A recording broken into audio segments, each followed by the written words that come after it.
আসসালামু আলাইকুম। আমি কাজী মাসুলুদা, বিসিএনএন লস অ্যাঞ্জেলেস থেকে। আমরা আজকের এই বিসিএনএন পরিক্রমায় ইন্টারভিউ নিচ্ছি ডক্টর হাশেম।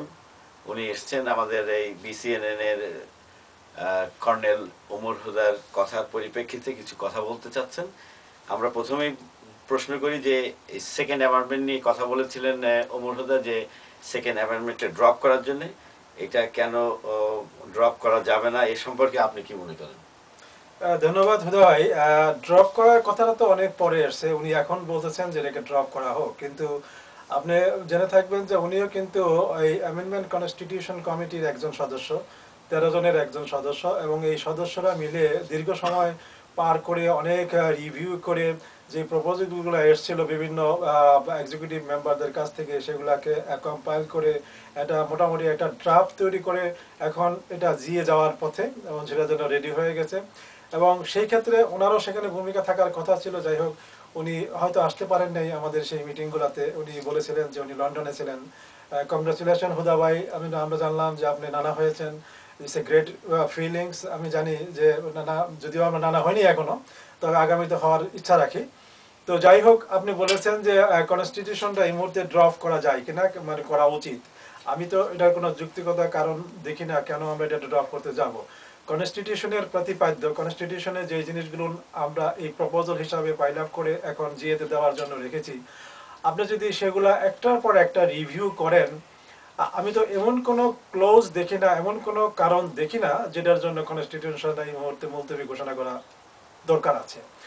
কনস্টিটিউশনের প্রত্যেকটা জিনিস এসছে সময়ের পরিপ্রেক্ষিতে, অবস্থার পরিপ্রেক্ষিতে। কনস্টিটিউশন সংগঠনের জন্য, কনস্টিটিউশন মানুষের জন্য। কনস্টিটিউশন মানুষ, কিন্তু কনস্টিটিউশনের জন্য নয়। সুতরাং যখন যেই পরিস্থিতি উদ্ভব হবে, যদি কনস্টিটিউশনের যারা উত্তরসূরি তারা যদি মনে করে যে আমাদের এই জিনিসটার পরিবর্তন করা দরকার, তাহলে কিন্তু সেই সময় কিন্তু কনস্টিটিউশন অ্যামেন্ডমেন্টের প্রশ্ন আসে। উনি উল্লেখ করেছেন যে গত বছর আমরা অ্যামেন্ডমেন্ট একটা করেছি, ফার্স্ট অ্যামেন্ডমেন্ট, আবার এই বছর কেন করতে যাচ্ছে? হ্যাঁ, উনি সেটাই বলছেন যে করতে যাচ্ছে। হ্যাঁ, না, এখন কথা হচ্ছে যে খুদা ভাই, কনস্টিটিউশন অ্যামেন্ডমেন্ট এটা একটা চলমান প্রক্রিয়া। আমি বলবো চলমান প্রক্রিয়া। যখন আপনার দরকার হবে তখনই আপনাকে এটার দিকে হাত দিতে হবে, হাত বাড়াতে হবে। বাংলাদেশে যে ইয়েতে আপনার ক্যাবিনেটে বসে যখন, তারা কি সবসময় এটা চেঞ্জ করে? অফকোর্স, বাংলাদেশের কনস্টিটিউশনে এই পর্যন্ত কতগুলা মানে করা হয়েছে, অ্যামেন্ডমেন্ট আনা হয়েছে, আপনি দেখেন। এবং বাংলাদেশের সাথে আমাদের এটা তো তুলনা করলে চলবে না। বাংলাদেশ হচ্ছে একটা দেশ। কনস্টিটিউশন একটা প্রজেক্ট। কনস্টিটিউশন একটা project. Constitution time to time দরকার আছে কনস্টিটিউশন অ্যামেন্ডমেন্ট করার জন্য। আর বাফলা যেহেতু এখন হাঁটি হাঁটি পা করে আগাচ্ছে, বাফলা এখন একটা নার্সিং স্টেজ আছে। একটা বেবি যখন জন্মগ্রহণ করার পরে তার কিন্তু খুব বেশি একটা কিছু লাগে না। মা তাকে লালন পালন করতে পারে, সিম্পলি একটা ব্ল্যাঙ্কেট হলেই হয়, একটা গেঞ্জি হলেই হয়, একটা ডাইপার হলেই হয়।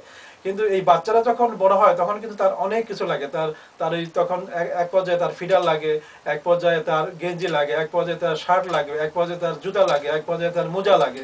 এই যে সেকেন্ড অ্যামেন্ডমেন্ট যে সংশোধনী আসছে, এতে এত আপত্তি কেন আসছে? কি পয়েন্টের জন্য আপত্তি কেন আসছে সেটা কিন্তু স্পেসিফিক্যালি হুদা ভাইও কিন্তু তেমন ভাবে বলেননি। উনি একটা কথা বলেছেন, আমি ডিউ রেসপেক্ট টু হুদা ভাই, আপনি একটা কথা বলেছেন যে উনি বলেছেন যে এই যেই পয়েন্টগুলো সেকেন্ড কনস্টিটিউশন অ্যামেন্ডমেন্টে ঢুকানো হয়েছে, প্রত্যেকটা পয়েন্টই নাকি ওনার কাছে খুব দুরূহ এবং খুব কঠিন, এবং প্রত্যেকটা পয়েন্টের পেছনে নাকি কোনো রকম একটা হিডেন এজেন্ডা আছে। এটা আমি I was surprised two here that, যে হুদা ভাইয়ের মতন একজন বিজ্ঞ লোক, আমাদের একজন বয়োজ্যেষ্ঠ সম্মানিত লোক, উনি কেন এইভাবে এই জিনিসটাকে আলোকপাত করলেন। এটার ভিতরে কি হিডেন এজেন্ডা থাকতে পারে? এভরিথিং ইজ ভেরি ট্রান্সপারেন্ট, এবং সবার সাথে এটা আলোচনা করা হয়েছে। সমস্ত ইসিকে গত 1 মাস আগের থেকে যে সেটাকে দিয়ে দেওয়া হয়েছে, এমন না যে কাউকে এটাকে না জানিয়ে রাতারাতি করে এটাকে পাশ করার চেষ্টা করা হচ্ছে, তা কিন্তু না। এবং সেখানে যে জিনিসগুলো আছে, এই প্রত্যেকটা জিনিসই কিন্তু বাফলাকে আরো গতিশীল করার জন্য, বাফলাকে আরো সুসংগঠিত করার জন্য, এবং বাফলাকে আরো ম্যাচিউর করার জন্য, এবং বাফলার ভিতরে আরো ডিসিপ্লিন মেনটেন করার জন্যই কিন্তু এই পয়েন্টগুলো আসছে, নাথিং এলস। এখানে কাউকে হাত করে কোনো কিছু করা হয় নাই। উনি যেটা বলেছেন যে এটা অত্যন্ত দুঃখজনক যে কাউকে এখান থেকে বের করার দেওয়ার জন্য এই ষড়যন্ত্র চলছে, এই কথাগুলো উনি কি করে বলতে পারলেন আমার ভাবতে অবাক লাগে। তবে কর্নেল ওমর হুদা ভাই বলেছেন যে এই পরিস্থিতি যে পরিস্থিতির সৃষ্টি হয়েছে এই পরিস্থিতিতে আপনার ক্যাবিনেট ডিজলভ করে একটা বিওটির হাতে দিয়ে দেওয়া উচিত। এইটা এই সম্পর্কে আপনি কি মনে করেন? আমি এই সম্পর্কে আসতেছি হুদা ভাই, আমি একটু ওই কনস্টিটিউশনের ব্যাপারে দুই একটা পয়েন্টে আলোচনা করি। কনস্টিটিউশনে যেমন একটা পয়েন্ট আছে যে প্রত্যেকটা ইসি মেম্বারকে বাফলা প্যারেডে অংশগ্রহণ করতে হবে ন্যূনতম 10 জন মানুষ নিয়ে। ওকে, আচ্ছা, এইটা যদি কেউ মনে করে যে কাউকে বের করার দেওয়ার জন্য এই পয়েন্টটা দেওয়া হয়েছে, এটা সম্পূর্ণ ভুল। আপনারা জানেন যে গত 4টা প্যারেড আমরা করেছি, এই 4টা প্যারেডে আমাদের সংগঠনের উপস্থিতির সংখ্যা কত ছিল?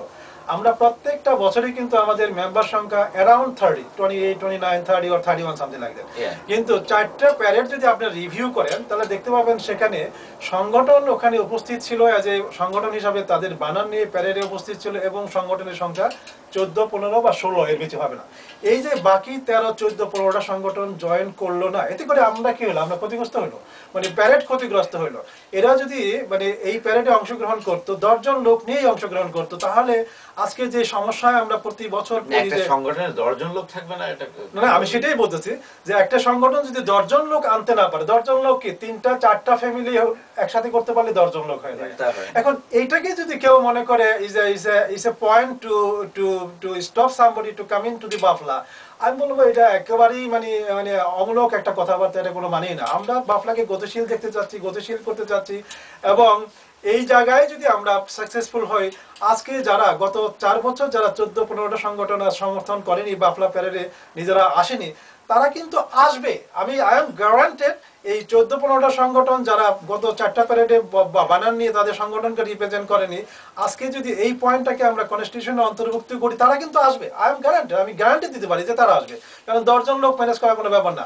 এবং এই 10 জন লোক ম্যানেজ করা যদি তারা আসে, তাতে হবে কি বাফলার সৌন্দর্য বৃদ্ধি হবে, বাফলার প্যারেডের সৌন্দর্য বৃদ্ধি হবে, বাফলার প্যারেডের পরিমাণ অনেক বড় হবে, এবং তারাও নিজেরাও এজ এ সংগঠন, এজ এ অর্গানাইজার হিসাবে সম্মানিত হবে এবং সম্মান বোধ করতে পারবে, এবং বহির্বিশ্বের লোকেরা এবং বাংলাদেশের আদার কমিউনিটি পিপলরাও তাদেরকে দেখবে যে না, তারা একটা সংগঠন। না, তবে হুদা ভাই বলেছেন যে এই যে পরিস্থিতি ঘটেছে এটা যে last straw on the Camel, মানে মুসরাতে এমন পর্যায়ে এসে গেছে যে একটা স্ট্রতেই ভেঙে পড়ে গেছে ক্যামেল। না, এটা তো সম্পূর্ণ, আমি তার সাথে সম্পূর্ণভাবে দ্বিমত পোষণ করি।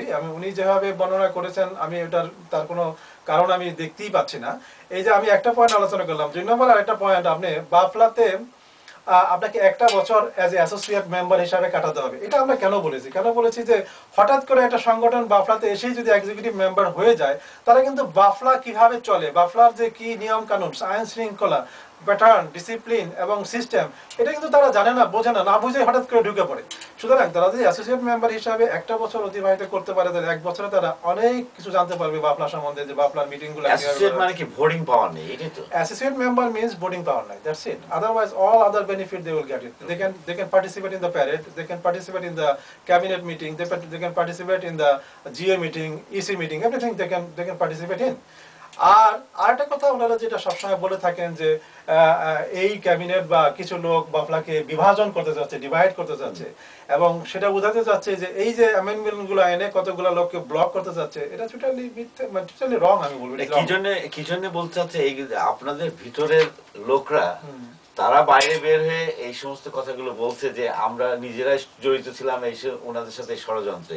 তাই সেখানে আপনি কিভাবে ষড়যন্ত্র বলে কোনো কিছু আমি বিশ্বাস করি না। ষড়যন্ত্র বলে কিছু নাই। যখন একটা সংগঠন চলে, যখন একটা ক্যাবিনেট চলে, ক্যাবিনেটের ভিতরে অনেক ধরনের আলোচনা হতে পারে, তাদের নিজস্ব একটা মানে কনফিডেন্সিয়াল বহু আলোচনা থাকতে পারে। এখন when I am a part of that confidential talk, আমারও একটা রেসপন্সিবিলিটি যে আই এম অব্লিগেটেড যে আমি ওটা কোনো সময় এটা পাবলিকলি বলতে পারবো না until and unless it is decided by the cabinet or decided by that group. এই যে ভায়োলেশন, এটা হচ্ছে গ্রেট ভায়োলেশন, যে ব্রিচ অফ কনফিডেন্সিয়ালিটি যাকে বলে, যে আপনি একটা দেশ মানে একটা ইন্টেলিজেন্স ব্রাঞ্চের উপরে চলে, ইন্টেলিজেন্সের কাছে বহু তথ্য আছে। আমি এখন ইন্টেলিজেন্সে চাকরি করি, আমি যখন রিটায়ারমেন্ট হয়ে যাবো, আমি কি তাহলে আমি যে ইন্টেলিজেন্স থাকাকালীন অবস্থায় যে সমস্ত কাজগুলো করেছি দেশের জন্য, আমি কি তো সব পাবলিকলি বলে দেবো?